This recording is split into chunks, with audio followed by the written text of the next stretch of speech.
Nalgonda encounter ఘటనలో తీవ్రంగా గాయపడ్డ ఆత్మకూరు ఎస్ఐ సిద్ధయ్య తుది శ్వాస విడిచారు. 4 రోజులు మృత్యువుతో పోరాడి కామినేని ఆసుపత్రిలో చికిత్స పొందుతూ కన్నుమూశారు. సిమీ ఉగ్రవాదుల కాల్పుల్లో సిద్ధయ్య శరీరంలోకి 4 బుల్లెట్లు దూసుకెళ్లాయి. డాక్టర్లు తీవ్రంగా శ్రమించి 2 బుల్లెట్లు బయటకు తీసినా మరో 2 శరీరంలోనే ఉండిపోయాయి. సిద్ధయ్యను బతికించేందుకు వైద్యులు తీవ్రంగా శ్రమించినప్పటికీ ఫలితం దక్కలేదు. మృతుడు సిద్ధయ్యను పరామర్శించేందుకు వచ్చిన అతని భార్య ఆసుపత్రిలోనే మగబిడ్డకు జన్మనిచ్చింది. దీంతో అక్కడ భావోద్వేగ వాతావరణం నెలకొంది.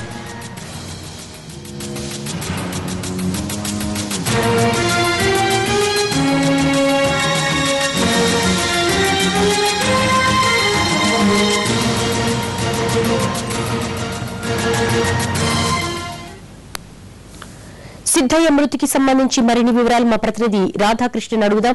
రాధాకృష్ణ, సిద్ధయ్య మృతికి సంబంధించి వివరాలేంటి? హాస్పిటల్కి ఎవరెవరు చేరుకున్నారు? 4 రోజుల పాటు మృత్యువుతో పోరాడి ఇవాళ సాయంత్రం 4:06 తుది శ్వాస విడిచాడు ఎస్ఐ సిద్ధయ్య. ఈ నెల 4వ తేదీ నాడు ఉదయం 10:13 ప్రాంతంలో అతన్ని కామినేని ఆసుపత్రికి తీసుకొని రావడం జరిగింది. జానకీపురం ఎన్కౌంటర్ లో అతను మొత్తం 4 బుల్లెట్లు అతని శరీరంలోకి దూసుకెళ్లడం జరిగింది. వెంటనే అతన్ని మెరుగైన వైద్య చికిత్స కోసం కూడా ఎల్బీ నగర్ లోని కామినేని ఆసుపత్రికి తీసుకొని రావడం జరిగింది. 10:15 ప్రాంతంలో అతన్ని ఆసుపత్రిలో అడ్మిట్ చేసిన తర్వాత అతనికి బుల్లెట్లు ఎక్కడెక్కడ ఉన్నాయన్న దానిపై పూర్తిగా వైద్యులు వైద్య పరీక్షలు చేసిన తర్వాత మధ్యాహ్నం 12 గంటల నుండి రాత్రి 10 గంటల వరకు సుమారు 8 గంటల పాటు సర్జరీ చేసి 2 బుల్లెట్లను తొలగించడం జరిగింది. అయితే ఈ శరీరంలోకి దూసుకెళ్లిన 4 బుల్లెట్లలో బుల్లెట్ ఒకటి మెదడులోకి తలభాగంలోని మెదడులోకి దూసుకెళ్లడంతో అది పూర్తిగా కూడా ఇబ్బందికరంగా మారింది. అతని మెదడును పూర్తిగా ఛిద్రం చేసిన పరిస్థితి ఉంది. ఈ క్రమంలో అతను అపస్మారక స్థితిలోకి వెళ్లడం కూడా జరిగింది. అతన్ని కాపాడేందుకు 4 రోజుల పాటు ఐసీయూలోని వెంటిలేటర్ పై ఉంచి తీవ్రంగా ప్రయత్నించినప్పటికీ ఎలాంటి ఫలితం లేకుండా పోయింది. మరొక వైపు అతనికి మెరుగైన వైద్యం అందించేందుకు అవసరమైతే విదేశాలకు కూడా తీసుకెళ్తామని ప్రభుత్వం ప్రకటించినప్పటికీ ఇవాళ 4:06 ప్రాంతంలో అతను తుది శ్వాస విడిచినట్లు కూడా వైద్యులు ప్రకటించడం జరిగింది. చివరిసారిగా అతని భార్యను అదే ఆసుపత్రిలో కొడుకుకి జన్మనిచ్చిన భార్యను కూడా చివరిసారిగా సిద్ధయ్యను చూపించడం జరిగింది. ఆ తర్వాత అధికారికంగా వైద్యులు కూడా ప్రకటించడం జరిగింది. ప్రస్తుతం అతని కుటుంబ సభ్యులు ఒక్కసారిగా విషాద ఛాయలు నెలకొన్నాయి. కామినేని ఆసుపత్రి వద్దు సిద్ధయ్య తిరిగి మనిషిగా మారి ముందుకొస్తాడని అనుకున్నారు. కానీ ఈ రకంగా ప్రాణాలు పోతాయని తాము ఊహించలేకపోయామని కుటుంబ సభ్యులు ఒకవైపు చెప్తున్నారు. మొత్తానికి కామినేని ఆసుపత్రి వద్ద ఈ సంఘటన ఒక్కసారిగా విషాద ఛాయలు నెలకొనేలాగా చేశాయి. అయితే ప్రస్తుతం అక్కడి నుండి ఐసీయూ నుండి ప్రస్తుతం అతని డెడ్ బాడీని రూమ్ లోకి మార్చారు. అక్కడి నుండి కుటుంబ సభ్యులకు అప్పగించిన తర్వాత కుటుంబ సభ్యులు సిద్ధయ్య స్వగ్రామానికి తీసుకొచ్చేందుకు అవసరమైన ఏర్పాట్లు చేస్తున్నారు. రైట్ రాధాకృష్ణ.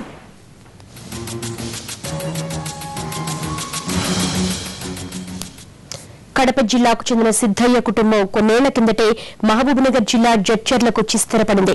అతనికి 2 అన్నయ్యలు ఉన్నారు. డిగ్రీ దాకా జడ్చర్లలోనే చదువుకున్నాడు సిద్ధయ్య. హైదరాబాద్ లో కోచింగ్ తీసుకుని 2011 బ్యాచ్ లో ఎస్ఐ ఉద్యోగం సంపాదించాడు. ప్రొబేషనరీ ఎస్ఐగా సర్వీసులోకి వచ్చి 3 ఏళ్లైంది. సిబ్బందితో ఆయనకు మంచి అనుబంధం ఉండేది. ఆయనతో ఉంటే సేఫ్ అని వారికి భరోసా ఏర్పడింది. జానకీపురం దాడిలోనూ సిద్ధయ్య ముందుండి టీంని నడిపించారని సహచర పోలీసులు గుర్తు చేసుకున్నారు.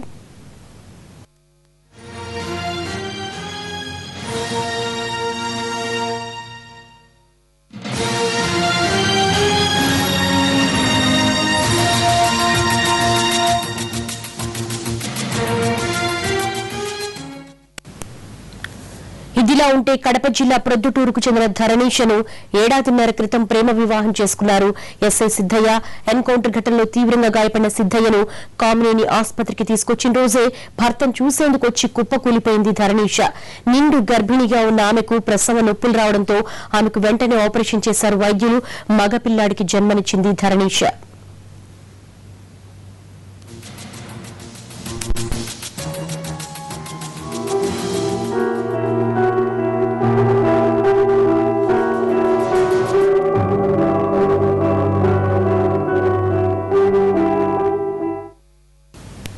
కడప కడప జిల్లాకు చెందిన సిద్దయ్య కుటుంబం కొన్నేళ్ల కిందటే మహబూబ్నగర్ జిల్లా జడ్చర్లకు వచ్చి స్థిరపడింది. అతనికి ఇద్దరు అన్నయ్యలున్నారు. డిగ్రీ దాకా జడ్చర్లలోనే చదువుకున్నారు సిద్దయ్య. హైదరాబాద్ లో కోచింగ్ తీసుకుని 2011 బ్యాచ్ లో ఎస్ఐ ఉద్యోగం సంపాదించాడు. ప్రొబిషనరీ ఎస్ఐగా సర్వీసులోకి వచ్చి 3 ఏళ్లైంది. సిబ్బందితో ఆయనకు మంచి అనుబంధం ఉండేది. ఆయనతో ఉంటే సేఫ్ అని వారికి భరోసా ఏర్పడింది. జానకీపురం దాడిలోనూ సిద్దయ్య ముందుండి టీంను నడిపించారని సహచర పోలీసులు గుర్తు చేసుకున్నారు.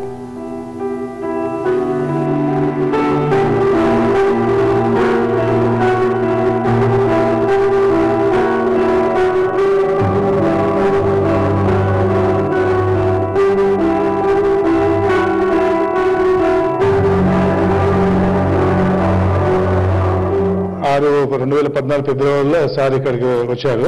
వచ్చిన దగ్గర నుంచి కూడా డ్యూటీలు బాగా చురుగ్గా పాల్గొనే వాళ్ళు, తర్వాత సత్వరమే న్యాయం అందించాలనే ఆలోచన ఎప్పుడు ఉండేది. విధి వినియోగాల్లో అలసత్వం అనేది ఎప్పుడు ఉండకపోయేది. 24 గంటలు డిపార్ట్మెంట్ లో ఉన్నప్పుడు 24 గంటలు డ్యూటీ చేయాలి. కానీ అందరితోటి, ప్రజలతోటి, ఇతర మా సిబ్బంది మాతోటి కూడా ఇప్పుడిప్పుడే ఏమైనా సమస్యలు ఉన్నా అప్పుడప్పుడే పరిష్కారం చేసి అందరితోటి మంచి సంబంధాలు కలిగిన ఉండేది. సారు ఎప్పుడైనా మాతో పాటు మంచిగా మా కొలిగిని కోల్పోయాం. మా సార్ కనుక మాకు మంచిగా ఉండి కోలుకొని రావాలని ఆ భగవంతుని ప్రార్థిస్తున్నాం సార్. మా క్వార్టర్స్ పిల్లల్ని సొంత పిల్లలకి చూసుకునేది. సార్కి ఈరోజు బాబు పుట్టిండు.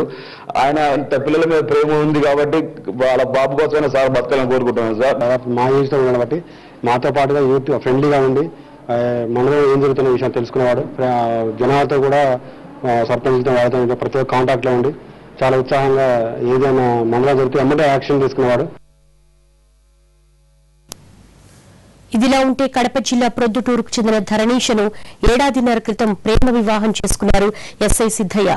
ఎన్కౌంటర్ ఘటనలో తీవ్రంగా గాయపడిన సిద్దయ్యను కామినేని ఆసుపత్రికి తీసుకొచ్చిన రోజే భర్తను చూసేందుకొచ్చి కుప్పకూలిపోయింది ధరణీష. నిండు గర్భిణిగా ఉన్న ఆమెకు ప్రసవ నొప్పులు రావడంతో ఆమెకు వెంటనే ఆపరేషన్ చేశారు డాక్టర్లు. మగపిల్లాడికి జన్మనిచ్చింది ధరణీష.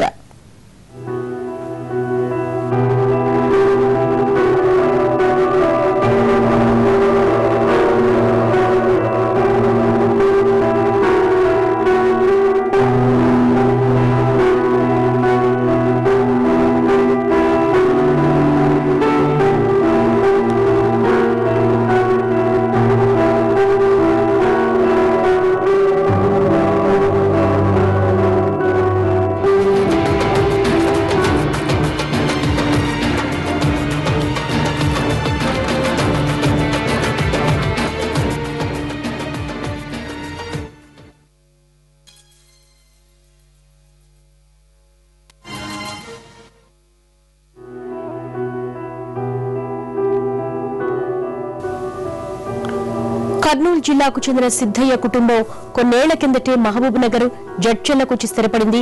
అతనికి ఇద్దరు అన్నయ్యలున్నారు. డిగ్రీ దాకా జడ్చర్లలోనే చదువుకున్నాడు సిద్దయ్య.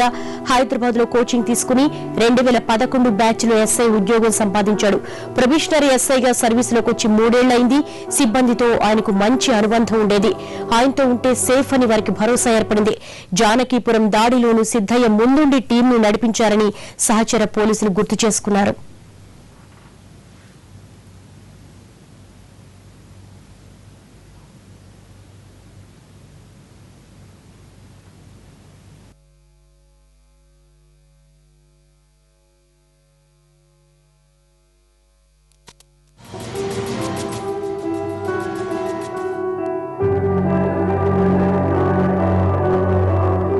ఆరు 2014 ఫిబ్రవరిలో సార్ ఇక్కడికి వచ్చారు.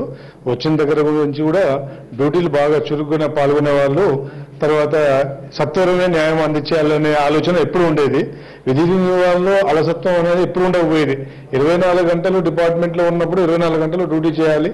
కానీ అందరితోటి, ప్రజలతోటి, ఇతర మా సిబ్బంది మాతోటి కూడా ఇప్పుడిప్పుడే ఏమైనా సమస్యలు ఉన్నా అప్పుడప్పుడే పరిష్కారం చేసి అందరితోటి మంచి సంబంధాలు కలిగిన ఉండేది. సారు ఎప్పుడైనా మాతో పాటు మంచిగా మా కొలిగిని కోల్పోయాం. మా సార్ కనుక మాకు మంచిగా ఉండి కోలుకొని రావాలని ఆ భగవంతుని ప్రార్థిస్తున్నాం సార్.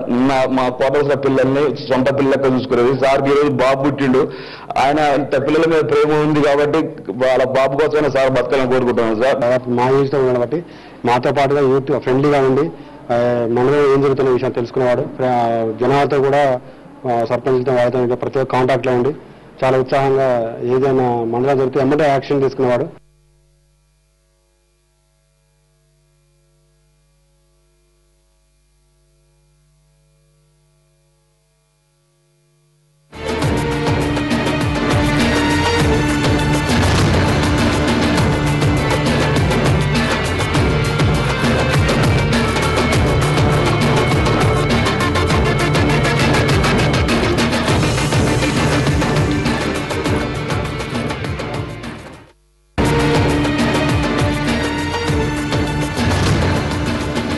నల్గొండ ఎన్కౌంటర్ ఘటనలో మరో పోలీసు వీరమరణం పొందాడు. ఉగ్రవాదుల కాల్పుల్లో తీవ్రంగా గాయపడ్డ ఆత్మకూరు ఎస్ఐ సిద్ధయ్య తుది శ్వాస విడిచారు. 4 రోజులు మృత్యువుతో పోరాడి కామినేని ఆసుపత్రిలో చికిత్స పొందుతూ తుది శ్వాస విడిచారు. సిమి ఉగ్రవాదుల కాల్పులో సిద్ధయ్య శరీరంలోకి 4 బుల్లెట్లు దూసుకెళ్లాయి.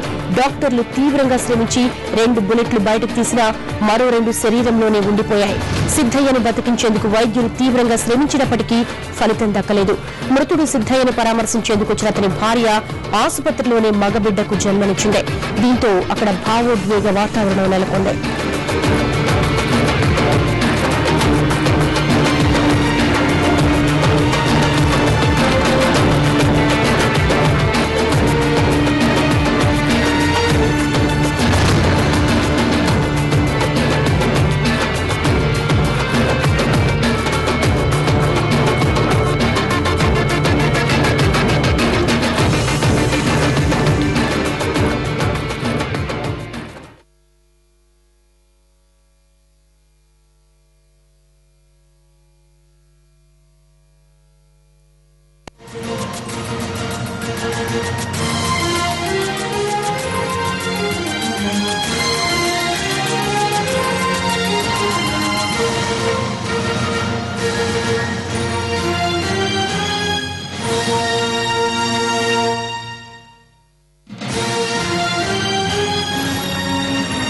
కర్నూలు జిల్లాకు చెందిన సిద్ధయ్య కుటుంబం కొన్నేళ్ల కిందటే మహబూబ్నగర్ జిల్లా జడ్చర్లకు వచ్చి స్థిరపడింది. అతడికి 2 అన్నయ్యలున్నారు. డిగ్రీ దాకా జడ్చర్లలోనే చదువుకున్నాడు సిద్ధయ్య. హైదరాబాద్ లో కోచింగ్ తీసుకుని 2011 బ్యాచ్ లో ఎస్ఐ ఉద్యోగం సంపాదించాడు. ప్రొవిషనరీ ఎస్ఐగా సర్వీసులోకి వచ్చి 3 ఏళ్లైంది. సిబ్బందితో ఆయనకు మంచి అనుబంధం ఉండేది. ఆయనతో ఉంటే సేఫ్ అని వారికి భరోసా ఏర్పడింది. జానకిపురం దాడిలోనూ సిద్ధయ్య ముందుండి టీంను నడిపించారని సహచర పోలీసులు గుర్తు చేసుకున్నారు.